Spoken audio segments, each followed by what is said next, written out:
Muy buenas tardes, que el Señor les bendiga. Buenas tardes, ¿hay alguien ahí? Estamos ahí. Es un domingo más que nos congregamos alrededor de su palabra, hemos cantado su palabra, hemos orado su palabra y en este tiempo vamos a estar escuchando su palabra, ¿cierto?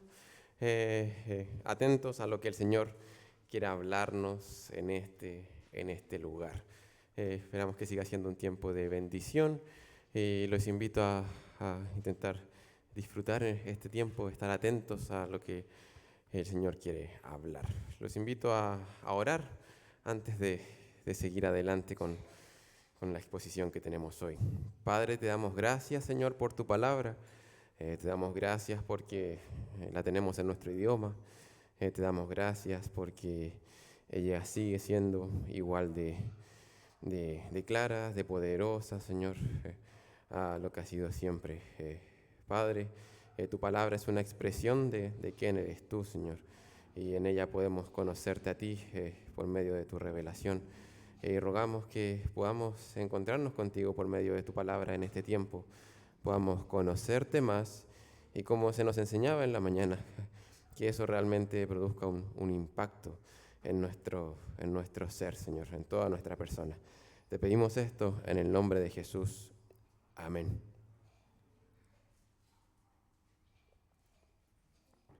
El 2 de diciembre de 1860, en Inglaterra, nació un hombre llamado Charles Thomas Stout, en una familia bien acomodada en Inglaterra, 1860.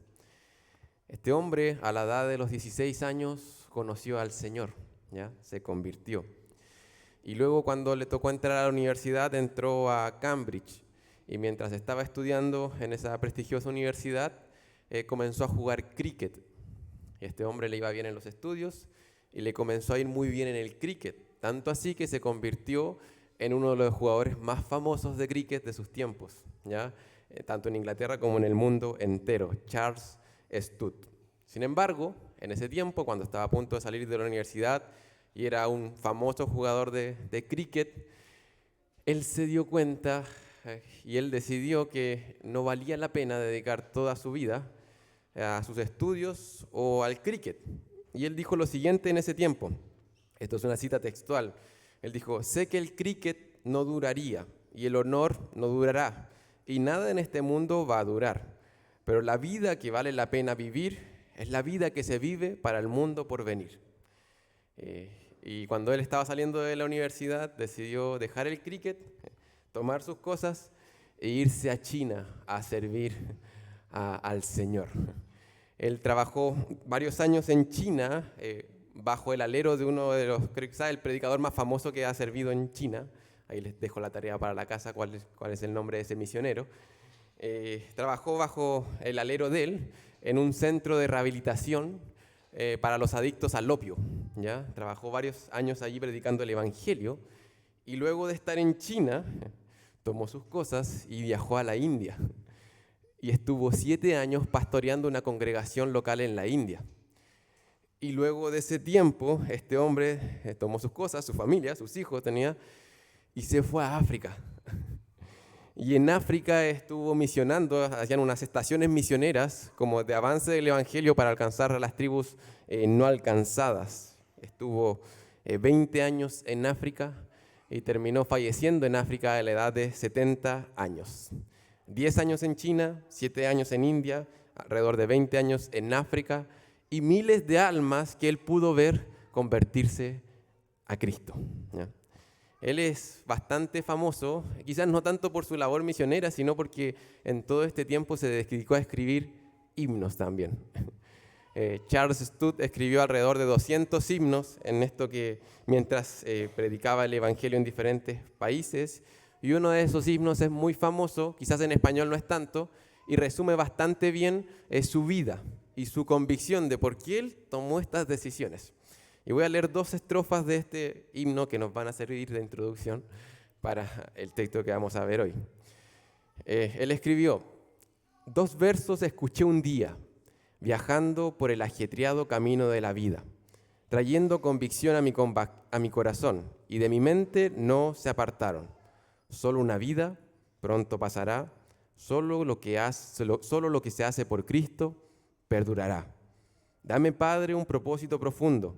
En la alegría o en la tristeza, tu palabra quiero cumplir. Fiel sea cual sea la lucha, complaciéndote en mi vida diaria. Solo una vida pronto pasará. Solo lo que se hace por Cristo perdurará. Solo una vida se llama el himno, por si lo quieren buscar. El himno en general es un llamado a tomarse en serio la vida, ¿ya? A tomarse en serio esta vida que nos ha dado el Señor y a pensar qué es lo que realmente vale la pena hacer en esta vida. Este hombre tenía un llamado específico, ¿cierto? Un llamado extraordinario, un llamado bastante particular. Pero hoy día yo quiero llevarlos a reflexionar en relación a nuestras vidas y en cuanto a qué tan en serio estamos tomando en nuestra vida, ¿ya? Y más allá que nuestra vida, quiero ir a pensar en qué tan en serio estamos tomando el tener a Dios en nuestra vida, en tener a la palabra de Dios en nuestra vida. ¿Qué tan en serio estamos tomando estos aspectos que parecen comunes, ¿cierto? Muy normales para nosotros? Sin embargo, creo que es bueno que hagamos esta reflexión en cuanto a la seriedad del hecho de que el Dios de la Biblia sea nuestro Dios y de que lo que tenemos acá sea su palabra. ¿Nos estamos tomando en serio eso en nuestra vida? Y vamos a visitar para eso un texto de un hombre que fue muy enseñado por el Señor y que está al final de su vida, justo al final de su vida, está a punto de morir, y él va a hablar acerca de eso. Él va a hacer un llamado a tomarse en serio la vida y especialmente tomarse en serio a Dios y a su palabra, a realmente tomárselo en serio. Y para eso vamos a ya casi llegar al final de Deuteronomio. Ya estamos ahí, a punto de finalizar el libro. En Deuteronomio capítulo 32.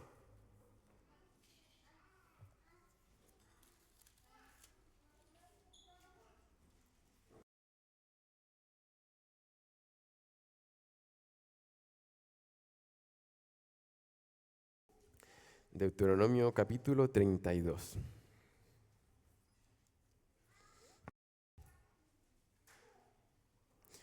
El título del sermón de hoy es un llamado a tomarse en serio a Dios y su palabra. Un llamado a tomarse en serio a Dios y su palabra. Versículo 44 al 52. Es el final del capítulo. Versículo 44 al 52. Y voy a estar dando lectura a esta porción de la palabra en Deuteronomio 32. La palabra de Dios dice, versículo 44, vino Moisés y recitó todas las palabras de este cántico a oídos del pueblo, él y Josué, hijo de Nun. Y acabó Moisés de recitar todas estas palabras a todo Israel y les dijo, aplicad vuestro corazón a todas las palabras que yo os testifico hoy, para que las mandéis a vuestros hijos, a fin de que cuiden de cumplir todas las palabras de esta ley. Porque no es cosa vana, es vuestra vida, y por medio de esta ley haréis prolongar vuestros días sobre la tierra a donde vais, pasando el Jordán, para tomar posesión de ella.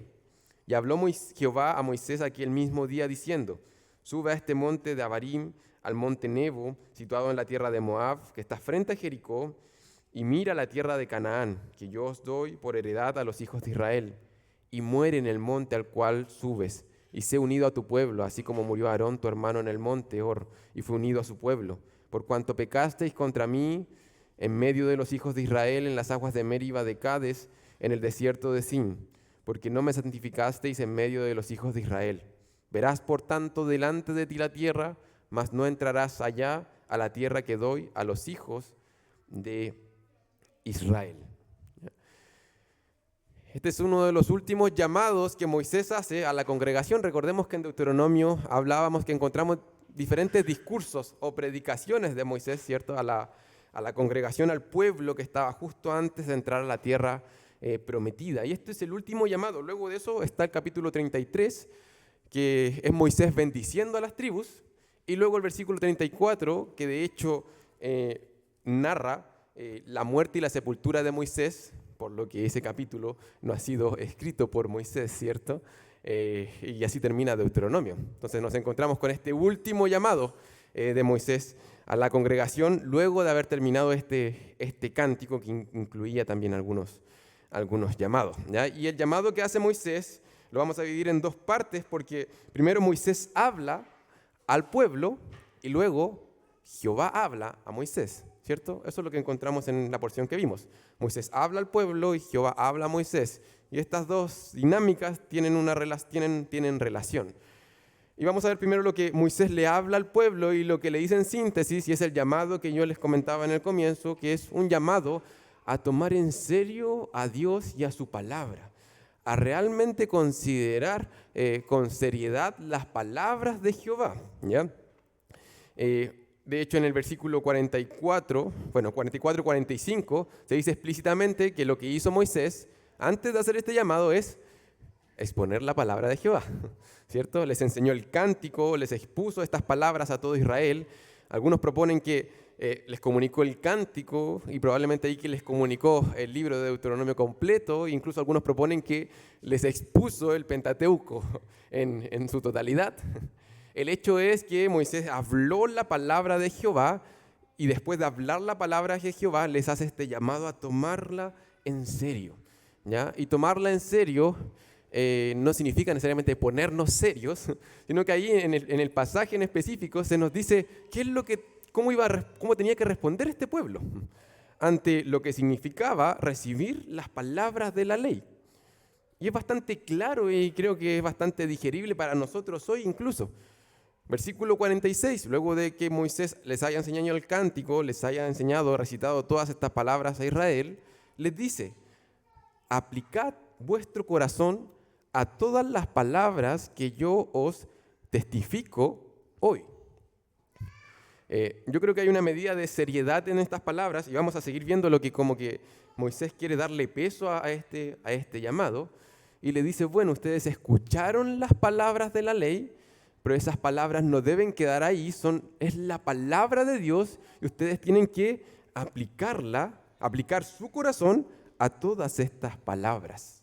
Otras traducciones dicen: fijen en su corazón todas las palabras que les advierto hoy.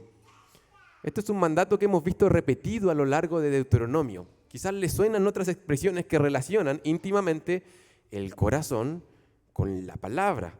Moisés ya les había dicho que en Deuteronomio 4:9 les dijo: guárdate y guarda tu alma con diligencia, para que no te olvides de las cosas que tus ojos han visto, ni se aparten de tu corazón todos los días de tu vida. Más adelante en el capítulo 6 les dijo: y estas palabras que yo te mando hoy estarán sobre tu corazón, Y más adelante en el capítulo 11, versículo 18 les dijo: por tanto pondréis estas mis palabras en vuestro corazón y en vuestras almas, y las ataréis como señal en vuestra mano, y serán por frontales entre vuestros ojos.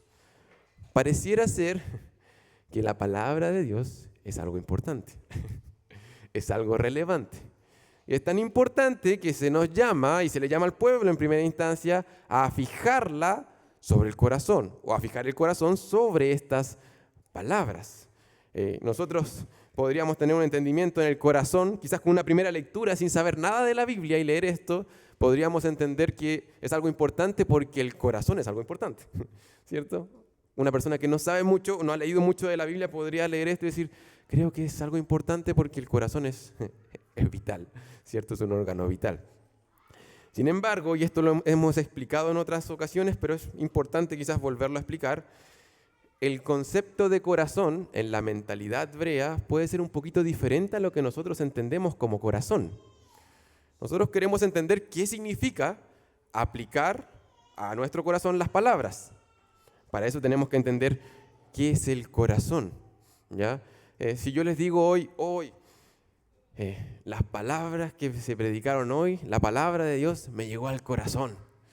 Lo que dijo el pastor cuando leímos me llegó al corazón.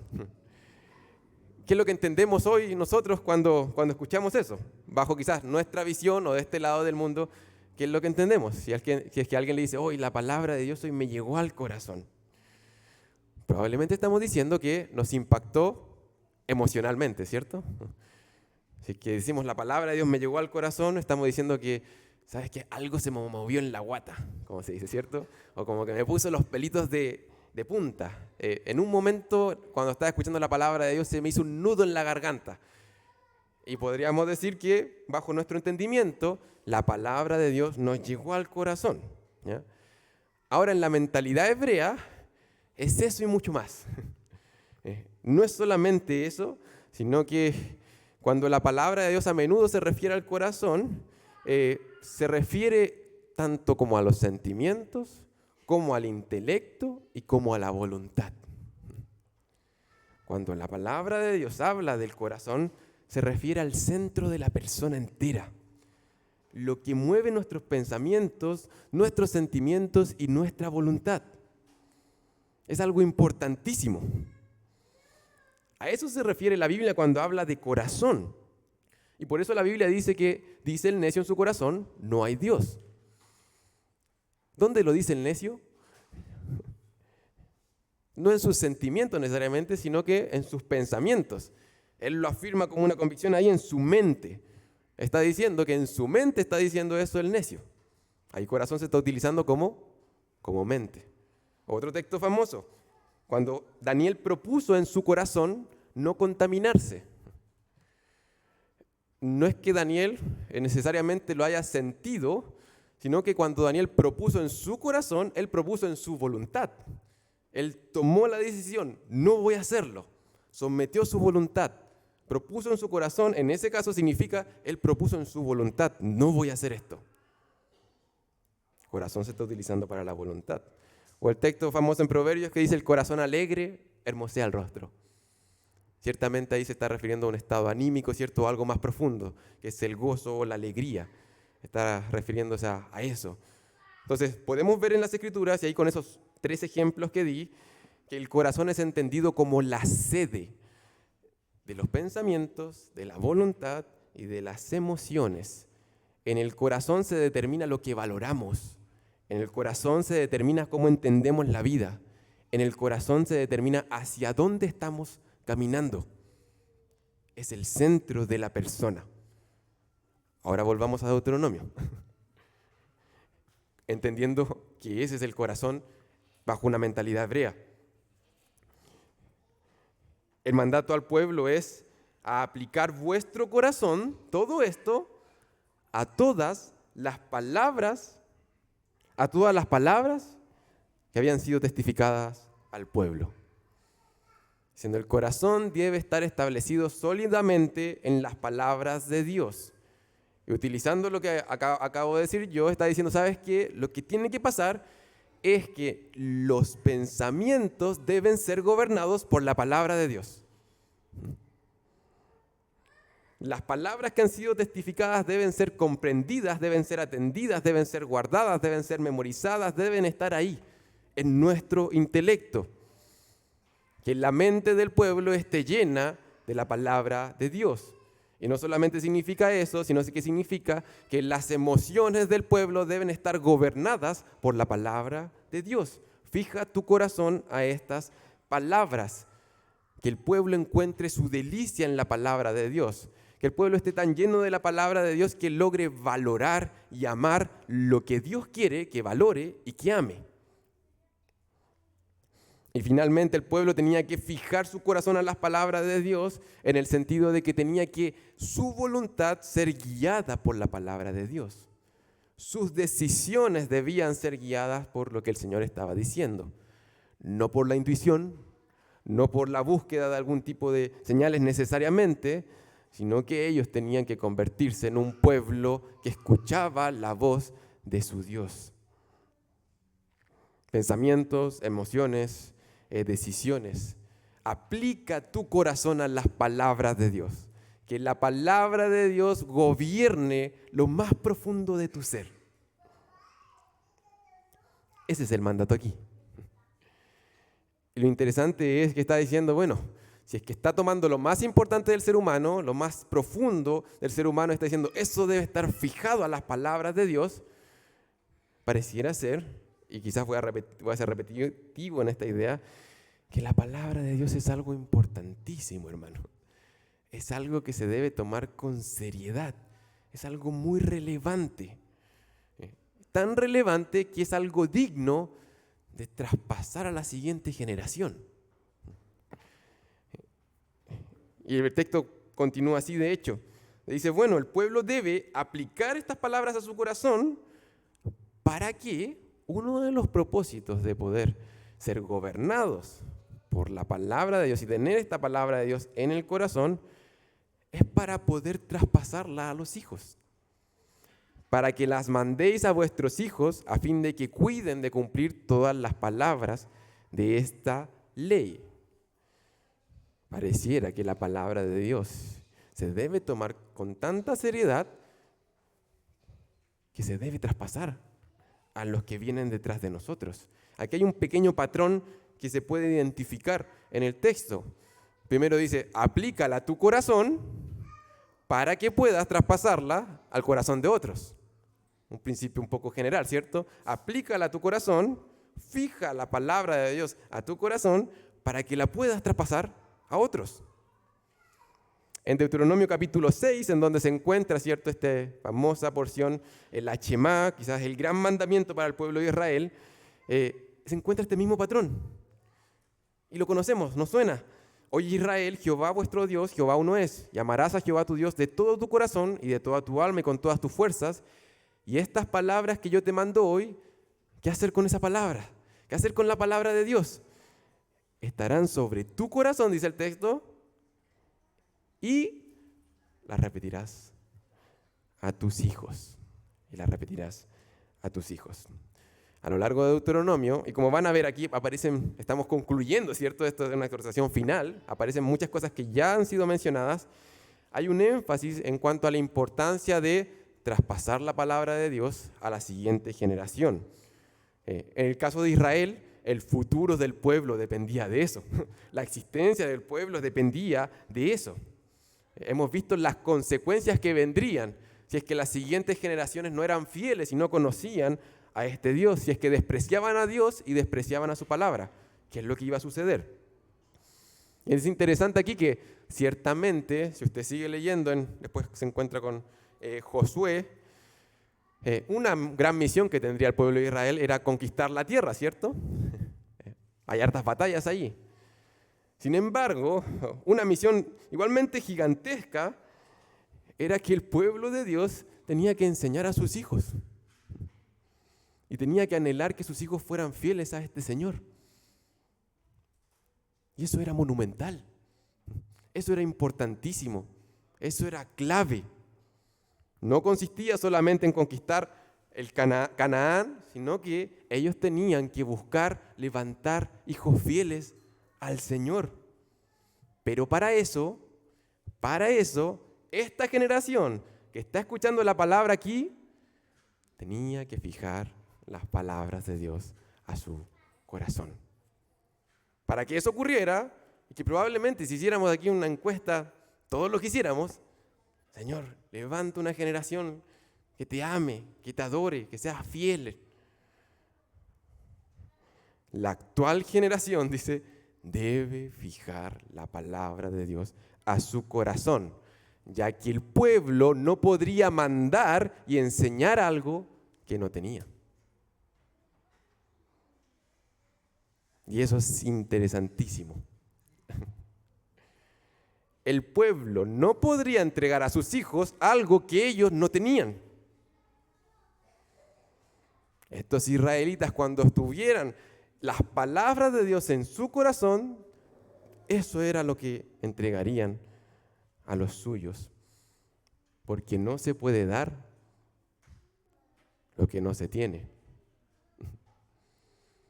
No se puede dar lo que no se tiene. Y hermano, quiero invitarte en este punto a reflexionar en cuanto a esto. De manera personal, el Señor me traía mucha convicción con respecto a la paternidad, con respecto a los hijos, con respecto a las siguientes generaciones. Y más allá de pensar a los que están por venir, nos lleva a pensar en nosotros hoy. Y en que si realmente tenemos algo que podamos entregarles. Los padres tenemos un llamado claro.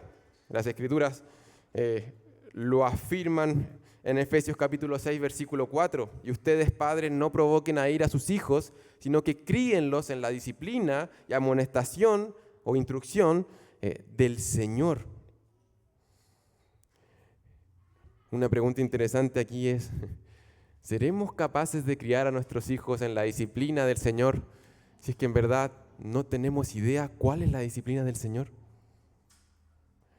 ¿Seremos capaces de criar a nuestros hijos en la amonestación, en la instrucción del Señor, si no conocemos las instrucciones del Señor? ¿Seremos capaces de dar a conocer al Señor si nosotros no estamos conociendo a nuestro Señor?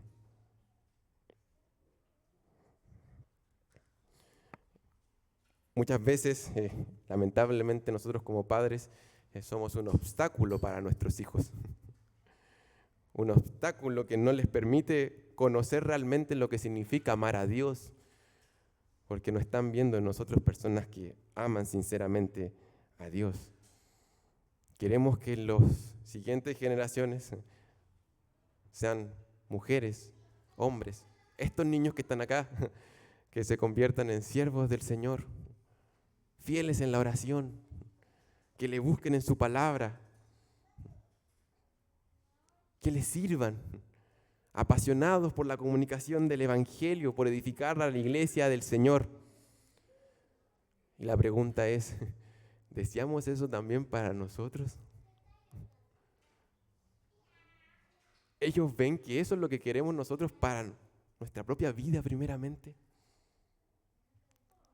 El pastor John Piper, hablando acerca de eso, hablando de este obstáculo, esta es una pequeña cita que encontré útil compartir. Él decía, el mayor obstáculo para los niños en la adoración es que sus padres no valoran la adoración.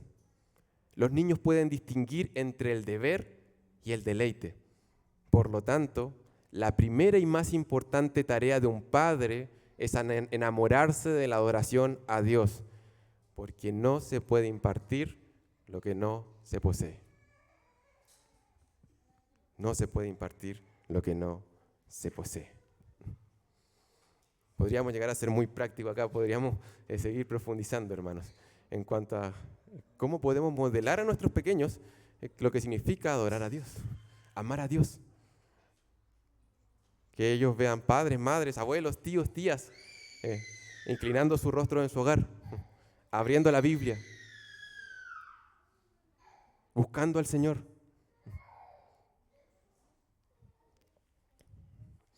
No se puede impartir lo que no se posee. Moisés está muy convencido, está convencidísimo de la centralidad y la importancia de la palabra de Dios. Para cada israelita de manera particular, fijen su corazón en las palabras y la importancia de traspasarlo a la siguiente generación. Y de hecho esta importancia la dice de manera explícita en el versículo 47 en adelante. Este hecho de que ellos debían tomárselo en serio, porque era algo fundamental. Versículo 47, dice, porque, ahí está la razón, ¿por qué debiéramos considerar esto, hacer esto con la palabra de Dios, con las palabras de Jehová? Porque no es cosa vana, es vuestra vida. Es vuestra vida. Una cosa vana es algo inútil, algo que no vale nada, algo que no va a dar fruto, algo un poco muerto, algo vacío. ¿Ya? Está diciendo, bueno, eso no es la palabra de Dios. Eso no es la palabra de Dios. No son simples palabras humanas. De hecho, este libro no debiéramos considerarlo en nuestra mente en la misma categoría de otros libros. No es que yo esté entre la decisión entre leer la Biblia y leer el diario o leer otra cosa. Esto está en otra categoría. Porque la Biblia no son simples palabras humanas. Lo que estamos leyendo acá no son solo palabras de un hombre que se dijo llamar, ¿cierto?, un profeta de Dios, un líder de Dios, que escribió y vivió hace más de 3000 años. Este libro no es eso. Estas son las palabras habladas por Dios con la intención de dar vida. Eso son las Escrituras. Y cuando nos acercamos a este libro, y en este mismo momento, cuando tenemos este libro abierto y lo estamos leyendo, nos estamos acercando a la revelación de Dios. Nos estamos encontrando con con su persona, con su voz, con sus palabras y con lo que Él quiere decirte para tu vida. Eso es la Biblia. Eso es la palabra de Dios. Y es eso lo que sería vida para Israel. Vida. Y me encanta que en Deuteronomio nos hemos encontrado también con este concepto.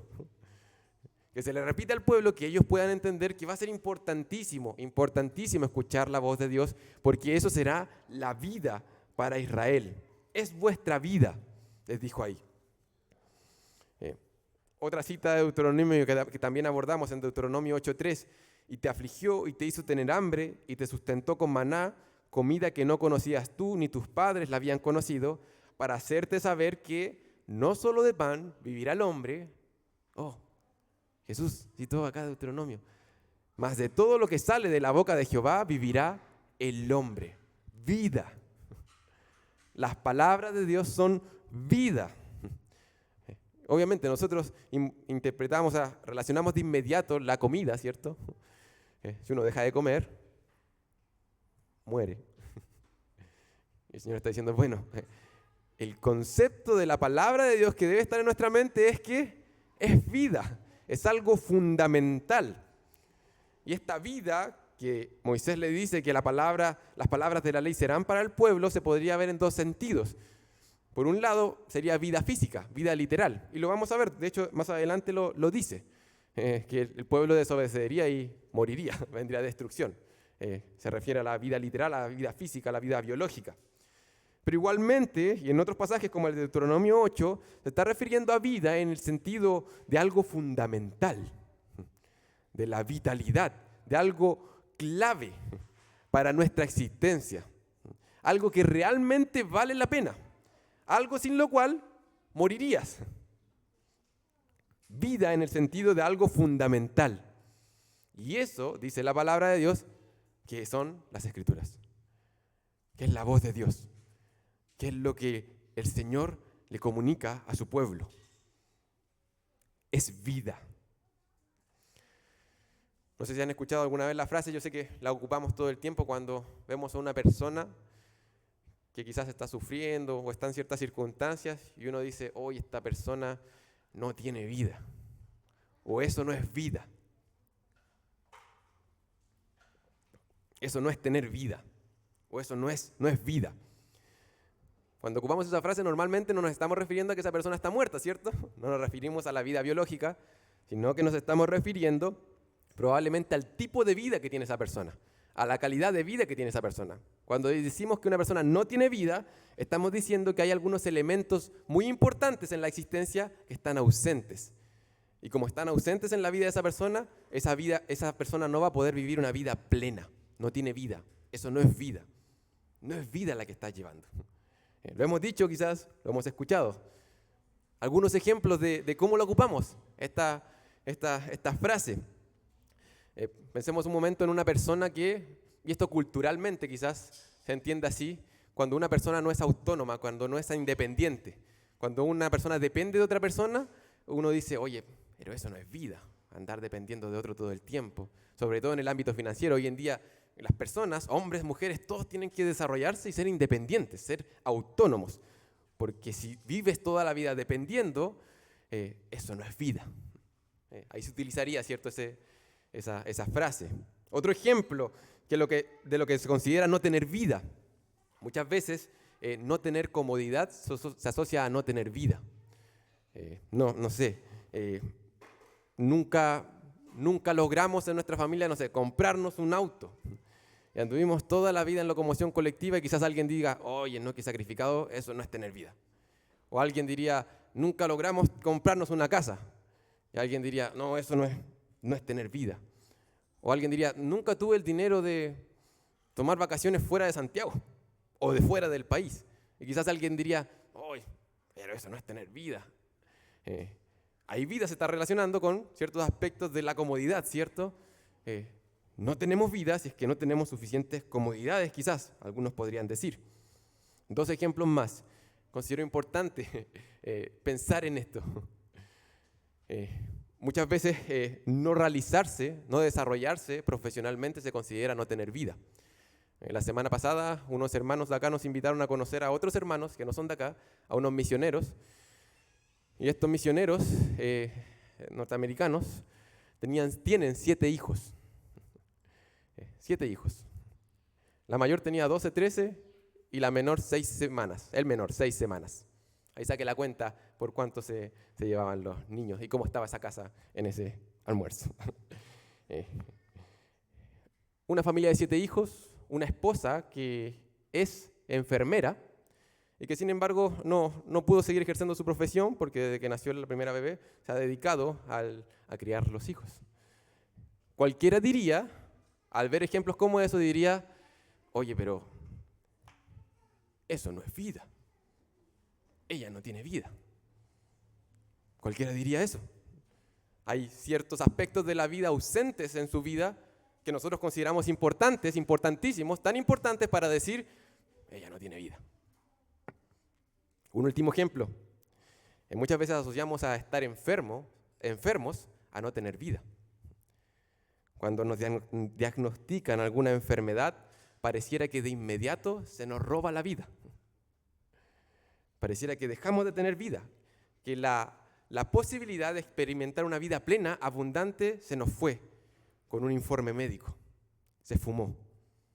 Ya no vamos a tener vida. Ya no vamos a vivir 100 años como queríamos, sino que vamos a vivir 60. Y eso ya no es vida para nosotros. Se escapó la posibilidad de tener vida. Es interesante, hermanos, que la Biblia en muchas ocasiones nos propone que la vida, la verdadera vida, la vida en abundancia, no está determinada por ninguna de las cosas que acabo de mencionar.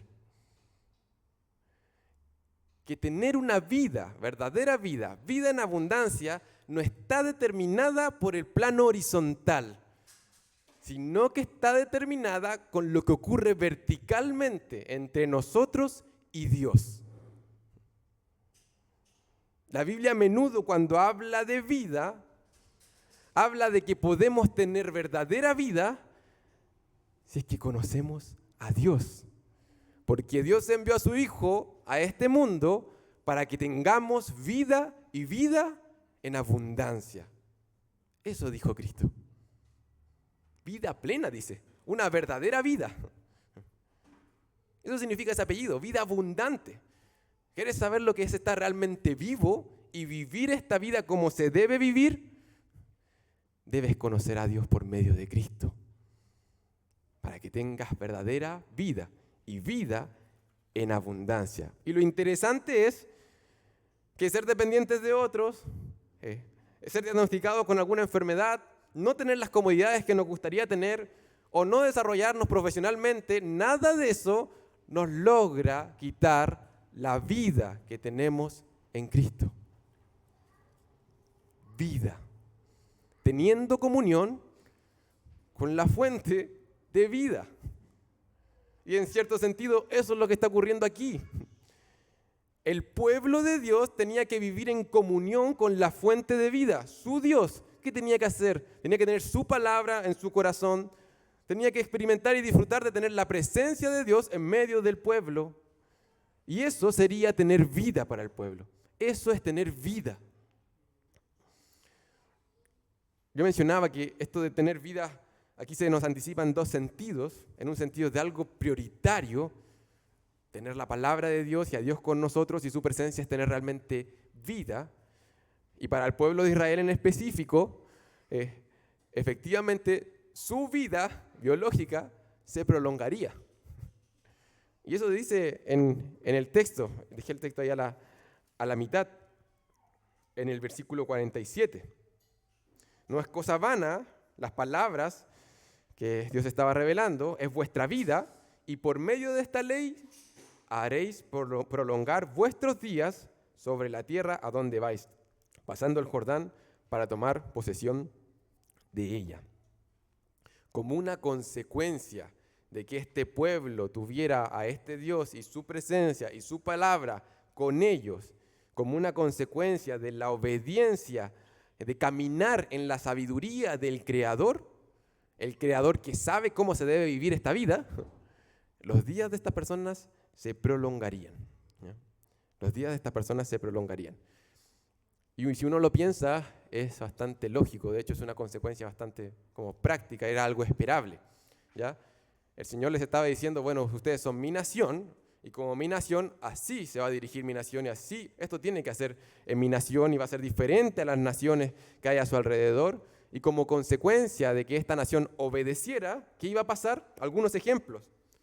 Los huérfanos, las viudas, los pobres iban a ser cuidados, habría justicia en la nación, habría más higiene en la nación, y un largo etcétera que uno podría comenzar a revisar las leyes que ya hemos visto en otras ocasiones. De manera práctica, la obediencia para ellos significaría que serían una nación más próspera. Tendrían más bienestar como nación. Hoy nosotros, y una pregunta interesante es, y bueno, ¿y nosotros? No sé si necesariamente hayan estadísticas que digan que los creyentes llegamos a más viejitos que los no creyentes, no creo que sea así. Pero es interesante que a pesar de que nosotros no creemos en el mal llamado evangelio de la prosperidad, ¿cierto? De que el evangelio incluye la promesa de prosperidad material garantizada, no lo creemos. Sin embargo, es interesante pensar que nosotros seguimos teniendo en las Escrituras la sabiduría del Creador de este mundo. Y el Creador de este mundo nos está diciendo cómo podemos vivir y cómo debemos vivir en su mundo. Lo tenemos en la palabra, lo tenemos en las Escrituras. La sabiduría del Creador de este mundo está revelada en la palabra para que sepamos cómo debe de ser vivida esta vida. Y efectivamente, si es que vivimos de acuerdo a la sabiduría del Creador de este mundo, probablemente vamos a vivir vidas con mayor, como se podría decir, bienestar. O con ese shalom que se le llama en las Escrituras, en armonía con nuestro Creador, viviendo de acuerdo a lo que Él ha diseñado como propósito original para este mundo. Hoy podemos experimentarlo, a pesar de vivir en un mundo caído, y a pesar de todo lo que eso significa. Podemos vivir vidas prósperas en ese sentido, porque le tenemos a Él y estamos en una relación personal con nuestro Creador. Y eso es verdadero bienestar. Eso es verdadera prosperidad. Esa es verdadera armonía en la vida. Vivir en conexión con nuestro Hacedor. Con la esperanza que en el futuro, y aquí está la gran esperanza que tenemos, esa promesa de bienestar integral se va a cumplir. Porque nosotros esperamos, según sus promesas, cielos nuevos y tierra nueva en los cuales mora la justicia. Así que a pesar de que el Señor, si es que nos llama a su presencia a los 50, a los 40, a los 30, podemos vivir con esperanza. Podemos vivir bien, teniéndola a Él, teniendo su palabra. Nos queda la segunda mitad del texto y creo que vamos a tener que acotarla un poquito porque nos extendimos en la primera mitad. Pero yo les dije que aquí había una relación entre estas dos partes. Moisés, por un lado, está haciendo un último llamado al pueblo. Tómense con seriedad las palabras de Dios. Tómenselo con seriedad, es su vida. Y por otro lado, aquí nos encontramos, y parece incluso una ironía, con Moisés siendo llamado por Dios a su presencia por no haber tomado en serio a Dios y a su palabra. Es como si Moisés de primera fuente estuviera diciendo, ¿sabes qué? Yo lo sé. Escuchen esto y respondan adecuadamente a esto porque yo lo sé. Jehová le dice a Moisés en el versículo 48 y 49, lo llama y le dice, bueno, tienes que subir, versículo 49, al monte de Abarim, al monte Nebo, situado en la tierra de Moab, que está frente a Jericó, y mira la tierra de Canaán que yo doy por heredad a los hijos de Israel, y muere. No sé si ven ahí la relación. Hay un contraste, es algo fuerte. Moisés está diciendo, tomen en serio la palabra de Dios, porque su vida, yo Moisés, como consecuencia, voy a morir. El Señor lo llama a subirse como una cadena montañosa de Abarim, al monte Nebo, que era como una de las colinas, uno de los picos más grandes ahí en esa pequeña cadena montañosa. La altura es más o menos como el Cerro San Cristóbal, para que se den una idea. Moisés tendría que subir allí, a unos 800 metros de altura.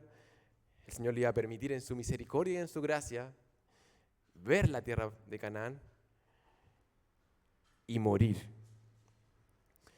Hay una pregunta interesante que uno se puede hacer aquí, y es una buena pregunta para hacerse en la mayoría de los textos cuando estudiamos la Biblia. Y es, ¿qué está haciendo Dios acá? Está llamando a Moisés y lo está mandando a morir en un monte, igual como murió su hermano en otro monte y se reunió, ¿cierto?, con el pueblo. ¿Qué está haciendo Dios acá al mandarle esto a Moisés? ¿Qué es lo que está haciendo? Dios está tratando con la vida de los suyos.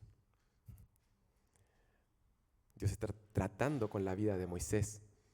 Y a través de la vida de Moisés está tratando con la vida del pueblo de Israel. Dios lo que está haciendo acá está tratando con el pecado. Y Dios está haciendo eso todo el tiempo.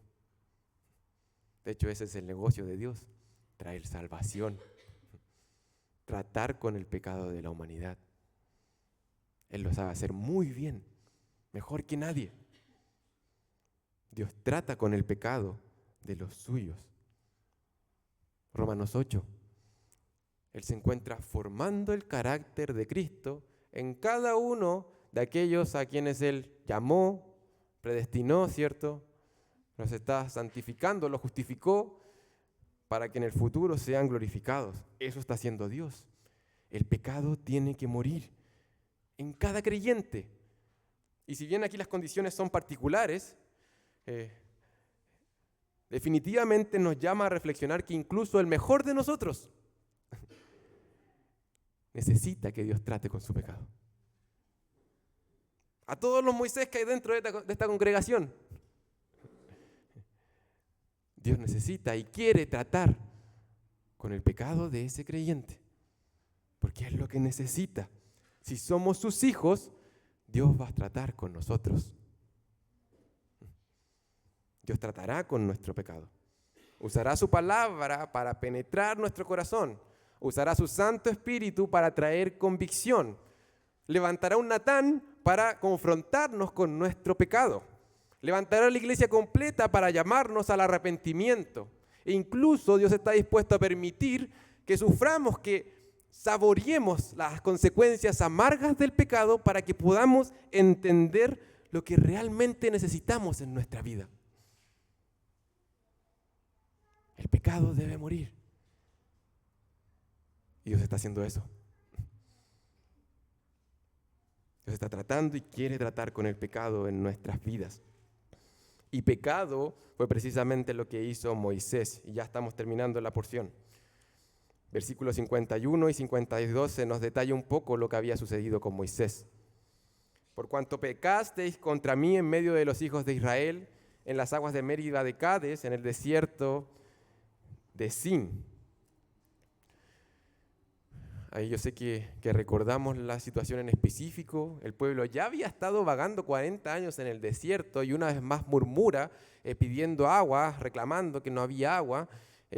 Dios le manda a Moisés, ¿qué le manda a hacer? Hablarle a la roca, a la peña, ¿cierto? Moisés dice lo siguiente antes de hacerlo, junto con Aarón. Aquí los dos quedan descalificados en este acontecimiento, en Números capítulo 20. Moisés dice, escuchen rebeldes, ¿acaso tenemos que sacarles agua de esta roca? Y Moisés golpea la roca. Golpea la roca. Y de esta manera Moisés y Aarón quedan descalificados de entrar a la tierra. Y lo interesante de nuestro texto acá es que dice que, bueno, pecaron y le pone quizás otras palabras a ese pecado. Ahí hay un porqué. Dice, porque, versículo 51, segunda parte, no me santificaron en medio de los hijos de Israel. no demostraron que soy un Dios santo, no honraron mi santidad. Y con esto vamos a ir terminando. De verdad, estamos terminando. El texto dice, pecaron, quedaron descalificados, pero a ese pecado le llama no santificar a Dios en medio de los hijos de Israel. Nosotros pensamos en el verbo santificar y sabemos que santificar es, bueno, hacer limpio algo, apartar algo, consagrar algo para un fin especial. Nosotros sabemos también que Dios es santo, santo, santo. Está apartado de mal, pero Dios es diferente, es único, es incomparable, está en otra categoría, es santo. Y cuando Dios santifica algo, lo aparta para sí, ¿cierto? Lo hace suyo, lo consagra. Y gloria a Dios porque en Cristo Dios nos ha santificado. Ahora la gran pregunta es, entonces en base a eso, ¿podemos santificar a Dios?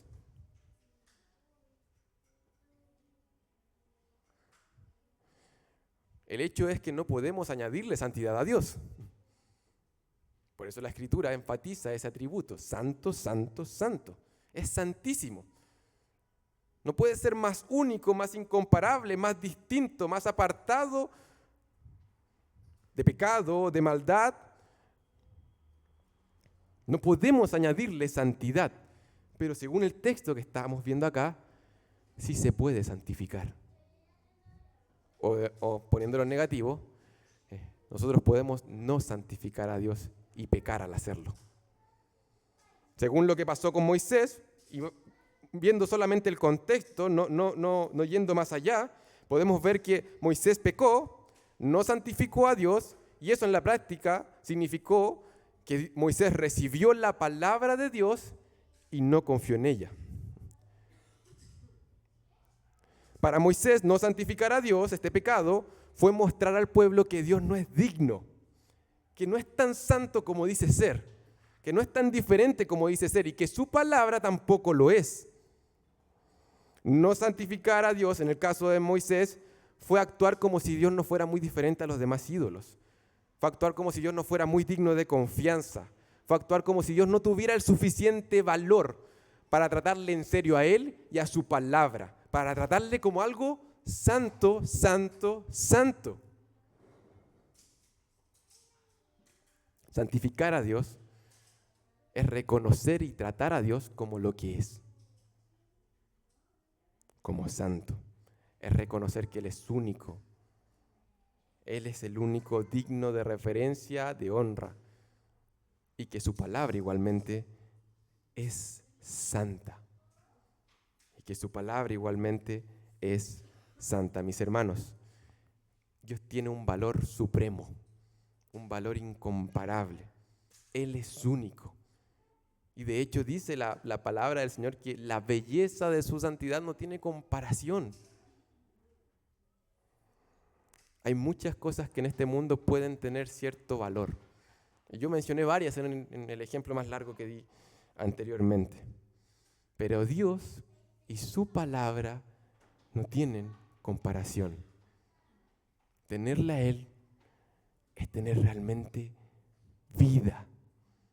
Y te invito a que tu oración al término de este sermón sea: Padre, santificado sea tu nombre. Padre nuestro que estás en los cielos, ayúdame. Abre los ojos, como cantábamos. Abre los ojos de mi corazón para poder darme cuenta realmente quién eres tú. ¿Cuál es la naturaleza de tu palabra? Y comienza a vivir de esa forma, como si tú fueras santo y tu palabra lo fuera, porque lo eres. A tratarle con seriedad, con reverencia a Él y a su palabra, porque Él es digno de eso y Él se lo merece. A vivir esta vida de esa forma. Esa es la vida que vale la pena vivir. Una vida que toma en serio a Dios. Solo una vida La voz apacible y delicada suavemente suplica una mejor elección. Me invita a abandonar mis objetivos egoístas, a adherirme a la santa voluntad de Dios. Solo una vida pronto pasará, solo lo que se hace por Cristo perdurará. Solo una vida, sí, solo una. Ahora déjame decir, hágase tu voluntad, y cuando al fin escuche la llamada, sé que diré, valió la pena. Solo una vida pronto pasará, solo lo que se hace por Cristo perdurará. Oremos a nuestro Dios. Padre, te damos gracias, Señor, porque tu palabra es verdad. Te damos gracias porque por medio de ella podemos conocerte a ti. Señor, tú tienes palabras de vida eterna. ¿A dónde más vamos a huir? ¿A dónde más vamos a ir? Señor, rogamos en esta hora que trates con nuestros corazones, que nos asombres, que nos abras los ojos, Señor, que nos hagas darnos cuenta de lo que estamos hablando realmente. Queremos conocerte, queremos contemplarte, Padre. Queremos ver realmente quién eres tú, encontrarnos contigo y que eso nos pueda afectar. Estamos delante de un Dios santo, santo, santo, no solamente en este momento, sino que cada día de nuestra vida. Otórganos, Señor, la gracia suficiente para ser conscientes de esa realidad. Conviértenos en personas que se deleitan de día y de noche en las Escrituras, Señor. Que nos podamos convertir en ese árbol plantado, Señor, que da un fruto agradable delante de ti. Porque ha sido plantado, está arraigado, Señor, en las fuentes de la vida. Padre, te damos gracias por tu bendita palabra. Y rogamos, Señor, por esta ayuda en el nombre de Jesús, nuestro glorioso Salvador, aquel que es la vida. En su nombre, en el nombre de Jesús te lo pedimos. Amén. Que el Señor los sea bendiciendo, hermanos.